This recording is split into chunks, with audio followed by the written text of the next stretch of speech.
اس سے آزاد کروا چکی تھی۔ تم مجھے دھمکی دینے والے ہوتے کون ہو؟ اور تم یہ سب کس حق سے کہہ رہے ہو؟ تمہیں میرے رونے سے فرق کیوں پڑ رہا ہے؟ میں پاگل تو ہوں جو پورا دن تمہارے پیچھے پیچھے رہتی ہوں اور تم مجھے اس طرح اگنور کرتے ہو جیسے میں تمہاری کچھ لگتی ہی نہیں۔ وہ اتنا کہہ کر چپ ہوئی۔ اس کے لبوں پر تلخ مسکراہٹ پھیل گئی تھی۔ سر کو نفی میں ہلاتی وہ دوبارہ آنکھیں رگڑنے لگی تھی اور ساتھ ساتھ بول بھی رہی تھی، ہاں بھلا میں تمہاری لگتی ہی کیا ہوں؟ میں تمہاری کچھ بھی نہیں لگتی۔ میرا آدھا سر سفید ہو گیا ہے اس انتظار میں کہ تم مجھ سے شادی کرو گے۔ لیزا کی رپورٹس کلیئر ہو گئیں، سب لوگ اپنی زندگی میں مصروف ہو گئے اور میں پاگلوں کی طرح اس انتظار میں ہوں کہ مسٹر فاخر مجھ سے شادی کریں گے، جن کا کوئی ارادہ نہیں لگتا۔ تم چاہتے کیا ہو فاخر؟ اگر تمہیں کوئی اور پسند ہے تو تم سیدھا مجھے کہو، لیکن اس طرح سے میری زندگی برباد مت کرو۔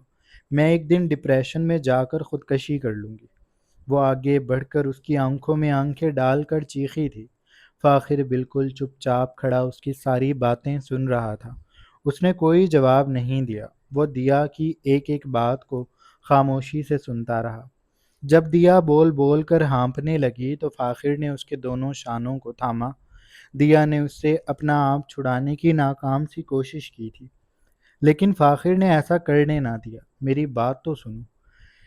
دیا کی جیسے ہمت جواب دے گئی تھی۔ اس نے سر دائیں بائیں ہلایا، وہ نڈھال سی ہو رہی تھی۔ مجھے کسی کی کوئی بات نہیں سننی، تم بس مجھے میرے حال پہ چھوڑ دو۔ میں جان گئی ہوں میری تمہاری زندگی میں کیا اہمیت ہے۔ میں تمہارے لیے کوئی معنی نہیں رکھتی۔ تمہارا انتظار کرتے کرتے ایک دن میں مر جاؤں گی اور تم میرے جنازے پہ آئی ہوئی عورتوں میں سے کسی کو پسند کر لینا اور اس سے شادی رچا کر بیٹھ جانا، اور میں تمہیں ابھی بددعائیں دے رہی ہوں کہ تمہاری زندگی عذاب کر دے وہ۔ تم کبھی خوش نہ رہو، تم اٹھ اٹھ کر رو گے، دیکھ لینا۔ وہ فاخر کو بددعائیں دینے لگی تھی اور اس کی بددعاؤں پر فاخر پریشان ہونے کے بجائے مبہم سا مسکرانے لگا۔ وہ آگے کو ہوا، اس نے دیا کو اپنے بازوؤں کی قید میں لیتے ہوئے اسے سینے سے لگا لیا۔ آئیڈیا ویسے برا نہیں ہے، تم اگر ایسا ہی چاہتی ہو تو مجھے یہ بتا دو کہ تم کب تک مرنے والی ہو، پھر میں انتظار کر لوں گا اور اپنا ارادہ بدل لوں گا، وہی ارادہ جو میں نے تم سے شادی کرنے کا کیا ہے۔ میں بھی جانتا ہوں کہ لیزا ٹھیک ہو گئی ہے، وہ دھیرے دھیرے کہتا دیا کہ اضطراب میں ڈوبے وجود کو سہلانے لگا، وہ جیسے اس کی بے چینیوں کو سکون دے رہا تھا۔ اس کا گمبھیر لہجہ سٹور روم کی مٹیالی دیواروں پہ رینگنے لگا۔ زرد روشنی میں اس کا رسان گھل گیا اور دیا نڈھال سی اس کے سینے سے لگی اس کی خوشبو کو اپنے اندر اتار رہی تھی۔ اس میں ایک لفظ بھی کہنے کی ہمت نہیں تھی۔ وہ فاخر کے مذاق پر چلا بھی نہ سکی۔ وہ اب بس بالکل چپ کسی چھوٹے بچے کی طرح سسک رہی تھی۔ اس کے دونوں ہاتھ فاخر کے سینے پہ دھرے تھے اور کان فاخر کی دھڑکنوں کو سن رہے تھے۔ تمہیں ایسے ہی لگ رہا ہے کہ مجھے تمہارے اس وجود سے کوئی سروکار نہیں اور نہ میں تم پہ توجہ دے رہا ہوں۔ میں نے تمہیں پہلے بھی بتایا تھا دیا کہ میں اتنا اچھا نہیں ہوں اظہار میں سب دیکھتا ہوں لیکن کہہ نہیں پاتا۔ مجھے اچھا لگتا ہے تمہارا مجھ سے باتیں کرنا، مجھے دیکھنا، میرے قریب ہونا، میرے قریب رہنا، مجھے یہ سب اچھا لگتا ہے۔ میں تمہیں نظر انداز نہیں کرتا اور نہ یہ کہہ پاتا ہوں کہ تم میرے دن رات کی عادت بن گئی ہو۔ میں تمہارے بارے میں ہی سوچتا رہتا ہوں، تم ایک پل کے لیے بھی میرے دماغ سے نہیں نکلتی۔ اس نے جیسے ہی اپنی بات مکمل کی، دیا نے بھیگی نڈھال آواز سے کہا، پھر مجھ سے شادی کیوں نہیں کرتے؟ کس چیز کے انتظار میں ہو؟ میں صبح بال بنا رہی تھی تو میرے پورے 5 بال سفید دیکھے میں نے، تم سوچ بھی نہیں سکتے میں کتنا ڈر گئی ہوں۔ میں بوڑھی ہو رہی ہوں، میری زندگی کسی بھی پل ختم ہو جائے گی اور میں تم سے شادی کی خواہش لیے اس دنیا سے چل بسوں گی۔ فاخر کو سمجھ نہ آئی وہ ہنسے یا دیا کے دکھ میں شریک ہو۔ اس نے نرمی سے سٹور میں رکھی کرسیوں میں سے ایک پہ دیا کو بٹھایا اور خود اس کے سامنے گھٹنوں کے بل بیٹھ گیا۔ تمہیں کچھ بھی نہیں ہوگا، میں اور تم بوڑھے بھی ہو گئے تو بھی میں تم سے ہی شادی کروں گا۔ دیا کا اضطراب پل پل بڑھ رہا تھا۔ یہ مرد ایسے ہی میٹھی باتیں کر کے اسے بوتل میں اتار لیتا تھا اور پھر شادی گول کر جاتا تھا۔ تو تم شادی کب کرو گے؟ فاخر نے اس کے دونوں گالوں پہ اپنے ہاتھ رکھے۔ اب تم کہو گی اب جب تم کہو گی ہم کر لیں گے۔ میں سچ بتاؤں، لیکن تمہیں جھوٹ لگے گا، پر میں آج تم سے شادی کا پوچھنے ہی والا تھا۔ تم جانتی ہو ہمارا کوئی رشتہ دار نہیں ہے، ہمارے بس دوست ہیں جو اس ملک سے باہر تھے۔ صبح ہی میری شایان سے بات ہوئی تھی، وہ لوگ آ گئے ہیں۔ دیا کو اس بات پہ جھٹکا لگا۔ نمل آ گئی؟ فاخر نے اس بات میں سر ہلایا۔ وہ لوگ آ گئے ہیں اور میں انہی کا انتظار کر رہا تھا۔ اب جب تم کہو گی میں شادی کر لوں گا اور تم سے ہی کروں گا۔ تمہارے جنازے پہ آنے والی کسی لڑکی یا عورت کو پسند نہیں کروں گا، مجھے بد دعائیں مت دو۔ وہ شرارت سے بولا تو دیا خفت میں مبتلا ہو گئی۔ میں بس غصے میں کہہ بیٹھی۔ فاخر نے اسے پیار سے اپنے سامنے کھڑا کیا۔ وہ اب بھی گھٹنوں کے بل اس کے سامنے بیٹھا تھا، چہرہ اٹھا کر اسے دیکھ رہا تھا۔ اس نے دیا کے ہاتھ کو تھاما اور اس کے ہاتھ کی پشت پہ لب رکھ دیے۔ دیا کے وجود میں سنسنی سی دوڑی تھی، لیکن اس نے فاخر کو پیچھے نہیں کیا تھا۔ وہ یہ سب کرنا چاہتی تھی۔ لیزا بھی آ جائے گی۔ اب سب ٹھیک ہو گیا ہے، اس لیے میں تم سے پوچھ رہا ہوں کب تمہاری بارات لے کر آؤں؟ دیا اس کے سوال پہ رسمی طور پر شرما گئی، ورنہ اسے شرم آ نہیں رہی تھی۔ اسی ہفتے لے آؤ، میں مری جا رہی ہوں تمہارے نیچے آنے کے لیے۔ وہ بے باکی سے گویا ہوئی تو فاخر کو جھٹکا لگا۔ وہ ایک دم سے کھڑا ہوا، پھر اس کی بھی آواز خمار میں ڈوب گئی۔ شادی کے ایک ہفتے تمہیں کمرے سے نکلنے نہیں دوں گا، اور جیسے دل کرے گا تم میں اتروں گا۔ ہر طرح کی شدت تم میں انڈیلوں گا، تمہیں بیڈ سے اترنے نہیں دوں گا، اور تب اگر تم نے مجھے روکنے کی کوشش کی تو اور وحشی ہو کر تم میں آخری حد تک سما جاؤں گا۔ میں زبان سے اظہار کرنے میں کچا ہوں، لیکن بیڈ پہ ایسا نہیں ہوگا۔ میں بہت بیڈ بوائے ہوں۔ دیا کو ایک جھٹکے سے اپنے قریب کرتا وہ اس کی آزادانہ لٹ کو اس کے کان کے پیچھے کرتا اس کی آنکھوں میں جھانکنے لگا۔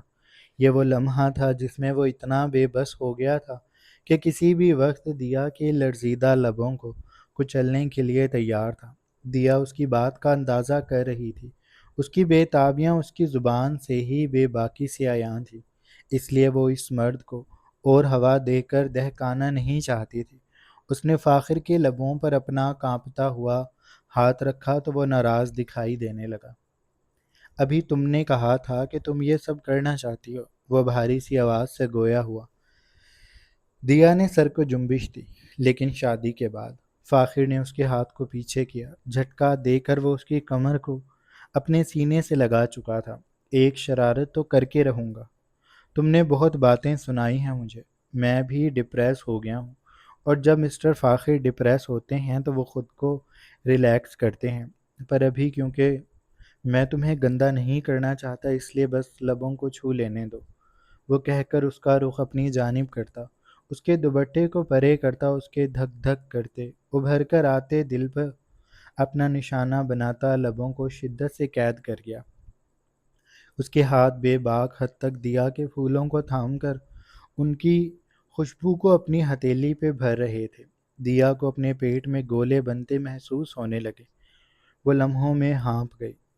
ابھی بس میرے کپڑے گیلے ہو جائیں گے۔ وہ سسک کر ٹانگوں کو بے چینی سے سمیٹتی اس سے دور ہونے کی کوشش کر رہی تھی۔ فاخر نے اسے بری طرح بہکی سرخ نگاہوں سے دیکھا۔ جگہ کا لحاظ کر رہا ہوں، ورنہ تمہارے کپڑے گیلے ہوتے میں دیکھنا چاہتا ہوں۔ وہ کہہ کر اس کو ایک آخری جنونی بوسے سے دو چار کرتا اس سے فاصلہ کر گیا۔ دیا سینے پہ ہاتھ رکھے گہرے گہرے سانس لے رہی تھی۔ جو کچھ ہوا وہ بہت غیر متوقع تھا۔ دیا نے اس بات کا اندازہ نہیں کیا تھا کہ فاخر کے سامنے ناراض ہوگی اور فاخر اس طرح بہک کر اس میں ڈوب جانے کو تیار ہو کر اسے منائے گا اور دیا کو پگھلنے پہ مجبور کر دے گا۔ دیا پسینے میں نہا گئی تھی۔ تم جاؤ، میں بعد میں آؤں گی، وہ سنبھل کر بولی تھی۔ فاخر نے اس کے گال کو چٹکی میں بھرا۔ ایسے ہی شیر بنتی ہو، ہے تم میں کچھ نہیں، تم شادی کے بعد بس ایسے ہی لمحہ بلمحہ تر ہوتی رہو گی، کمزور کر دینا ہے میں نے تمہیں۔ وہ بے باکی سے کہتا کنڈی کھولتا باہر نکل گیا تھا۔ دیا بے یقینی سے دوبارہ کرسی پہ بیٹھ گئی۔ یہ سب کیا تھا؟ اس نے سوچا۔ وہ خواب سی کیفیت میں تھی۔ فاخر اتنا جنونی ہوگا میں نے سوچا نہیں تھا، اور میں اتنی جلدی کیسے بہک گئی۔ اس کا چھونا تھا اور میں پانی یا ریت بن گئی جو لمحوں میں انگلیوں سے پھسل جائے۔ وہ ابھی تک اپنے جوان پھولوں پہ اس کا دباؤ محسوس کر رہی تھی، اس کی حرارت بھی ہتھیلیوں کی شدت کی، انگلیوں کے رقص اور لبوں سے آزاد ہونے والے بے رحم گیت جو دیا کو یقین نہیں آ رہا تھا۔ اب جا کر اسے سکون آیا تھا، اور اس بات کا یقین ہوا تھا کہ فاخر اس کے ساتھ ٹائم پاس نہیں کر رہا، وہ اسی سے شادی کرے گا۔ دن رات میں اس کے نیچے رہوں گی، وہ پلاننگ کرتی اٹھی۔ اس کے کاندھوں سے بوجھ اتر گیا تھا، سفید بالوں کی پریشانی وہ بھول چکی تھی۔ شایان منصور نے اتنی تیزی اور شدت سے کہیں پہنچنے کی خواہش نہیں کی تھی جتنی وہ آج گھر پہنچنے کی کر رہا تھا۔ وہ ہواؤں میں گاڑی اڑاتا ہوا آیا تھا، اسے یاد نہیں تھا کہ سڑکوں پہ سگنل بھی ہیں جن پہ رکنا تھا۔ وہ کہیں بھی نہیں رکا تھا، بس سیدھا گھر پہنچا تھا۔ گاڑی سے نکل کر اس نے اس کا دروازہ بھی بند نہ کیا اور سرد سے اندر کی جانب بھاگ گیا۔ دو دو زنیں پھلانگتا وہ کمرے میں پہنچا تھا۔ اس کا سانس بری طرح پھول رہا تھا، بہت سے وہم اس کے سر پہ بھوت بن کر چکرانے لگے تھے۔ وہ دروازے کو دھکیل کر اندر داخل ہوا۔ نمل چہرہ ہاتھوں میں گرائے سسکیاں لے رہی تھی۔ کسی کے اندر داخل ہونے کے احساس پہ اس نے چہرہ اٹھایا۔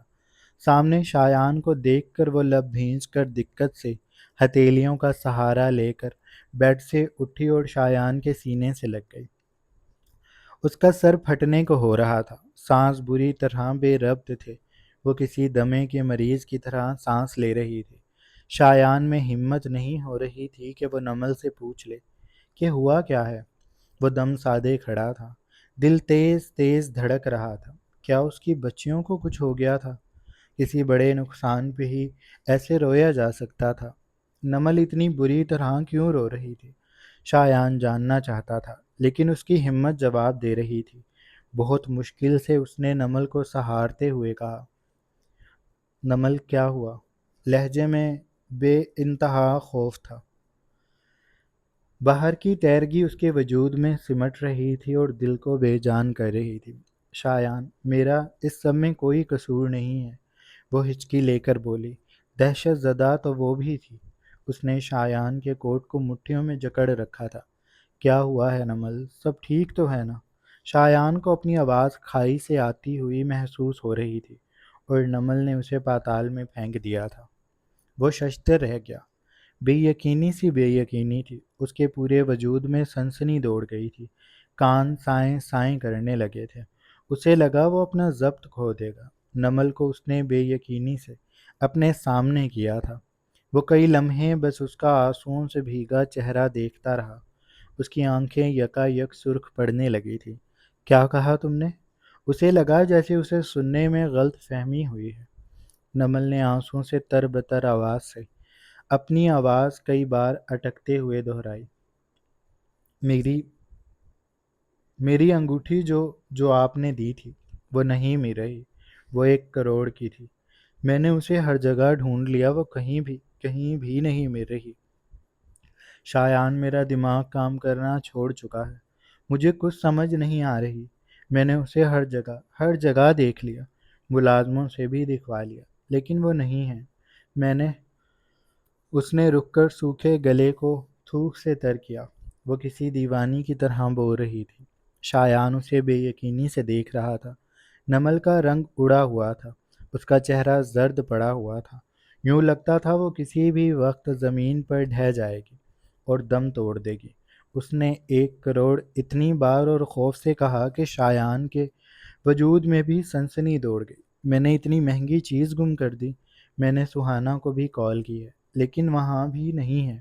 وہ ایک بار پھر دیکھ رہی ہے، اللہ کرے مل جائے، یا اللہ میری انگوٹھی مل جائے، وہ بہت مہنگی تھی۔ وہ نئے سرے سے رونے لگی تھی۔ شایان کے ہاتھ بے جان سے ہو گئے، پورا وجود ٹھنڈا پڑ گیا تھا۔ اس نے انگلیاں سن ہوتے محسوس کی تھی، سوئیاں سی چبھ رہی تھی۔ نمل، وہ گہرا سانس لینے کی کوشش کرتا لیکن ناکامی کا شکار ہو رہا تھا۔ تمہارا دماغ خراب ہے پاگل لڑکی، وہ حلق کے بل دھاڑا تھا۔ اس کی آواز اتنی بلند تھی کہ نمل کی روح نکل کر اس کے ساتھ کھڑی ہو گئی۔ نمل کی آنکھیں پتھر آ گئی تھی، دیواریں لرز گئی تھیں، یوں لگتا تھا جیسے زلزلہ آیا ہو۔ اس نے نمل کے بازو کو اس کی حالت کی پرواہ کیے بغیر دبوچا اور اسے جھنجھوڑ دیا۔ اس کی انگلیاں نمل کے بازو کے گوشت میں پیوست ہو رہی تھیں۔ تم اتنی بے وقوف کیسے ہو سکتی ہو؟ ایک انگوٹھی کے پیچھے تم نے میری دنیا ہلا دی۔ میں یہاں کتنے مشکل سے پہنچا ہوں میں ہی جانتا ہوں۔ میری جان ہتھیلی پہ تھی، میں وہ غرا رہا تھا۔ نمل کی آنکھیں سہم گئی تھیں، شایان سرخ پڑ رہا تھا۔ وہ اتنے غصے میں تھا کہ اس کے حلق کی رگیں پھول گئی تھیں، اس کے منہ سے تھوک کے ننھے جھاگ اڑ رہے تھے۔ وہ اپنی کیفیت پہ قابو نہیں پا رہا تھا، اس کے جبڑے بھنچے ہوئے تھے، آنکھوں میں خون سمٹ آیا تھا، اور خون کا رنگ اتنا سرخ تھا کہ وہ آنکھیں کسی اور کی لگنے لگی تھیں۔ میں سمجھا میری بچیوں کو، تمہیں اس سے کہا بھی نہیں جا رہا تھا جو اس کے دل میں آ رہا تھا، وہ اسے زبان سے ادا کر بھی نہیں پاتا تھا۔ نمل اب سنگ مرمر کی مورت بن گئی تھی، وہ رونا بھول گئی تھی۔ شایان نے اسے ایک بار پھر جھنجھوڑا، وہ اسے کچھ اور کہتا کہ دروازے پہ دستک ہوئی۔ شایان نے نمل کو چھوڑ دیا، اپنے بالوں کو مٹھیوں میں جکڑ کر وہ چہرہ اوپر کر کے گہرے گہرے سانس لے رہا تھا۔ کون؟ اس نے آواز کو نارمل رکھنے کی کوشش کی۔ باہر ملازم کھڑا تھا۔ صاحب، باہر پولیس آئی ہے۔ شایان جانتا تھا یہ ہونا ہی تھا۔ اس نے نمل کو آخری بار دیکھا، اس کی نگاہوں میں اتنا تعصف اور برہمی تھی کہ نمل کا وجود منجمد ہو گیا۔ تم؟ شایان نہ جانے کیا کہتے کہتے رک گیا۔ اس سے پہلے وہ کچھ ایسا کہتا جس کا اسے بعد میں پچھتاوا رہتا، وہ کمرے سے نکل گیا تھا۔ نمل جہاں کی تہاں رہ گئی تھی۔ جاری ہے۔ سو جناب، یہ تھی ہماری آج کے ایپیسوڈ۔ آئی ہوپ آپ لوگوں کو اچھی لگی ہوگی۔ اگر آپ کو قسط اچھی لگی ہے تو آپ چینل کو لازمی سبسکرائب کر لیں، بیل آئیکن کے بٹن کو بھی پریس کر لیں، اور اپنا ڈھیر سارا خیال رکھیے گا۔ بہت جلد ایک نئی قسط کے ساتھ حاضر ہوں گے، تب تک کے لیے اللہ حافظ۔